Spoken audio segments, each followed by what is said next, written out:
بیمار پرسی کے لیے جب جائیں عیادت کریں تو ہمیں یہ دعا پڑھنی چاہیے، لا بأس طہور انشاء اللہ، اللہم اشفہ، اللہم عافہ۔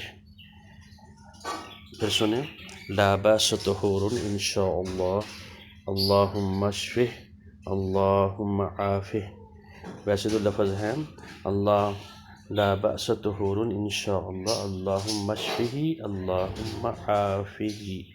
تو جب صحیح تلفظ کے ساتھ پڑھیں گے تو آپ کو یہ دعا پڑھنی چاہیے، کسی بیمار کی عیادت کرتے ہوئے گئے ہیں، لا بأس طہور انشاء اللہ، اللہم اشفہ، اللہم عافہ، یعنی دل شکستہ نہ ہو، اللہ تعالیٰ کی رضا سے یہ بیماری گناہوں سے طہارت ہے، یعنی اس سے گناہ دور ہو جائیں گے، اے اللہ اسے شفا اور سکون عطا فرما، اسے عافیت دے۔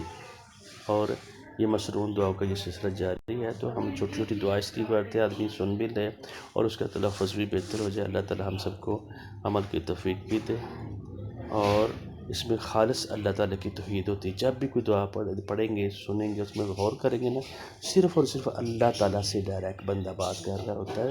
جب آدمی اکیلا ہو، کہیں بھی ہو، اس کے ساتھ دوسرا اللہ رب العزت ہوتے ہیں، اس کی بات سن رہے ہوتے ہیں، سمجھ بھی رہے ہوتے ہیں۔ السلام علیکم ورحمۃ اللہ۔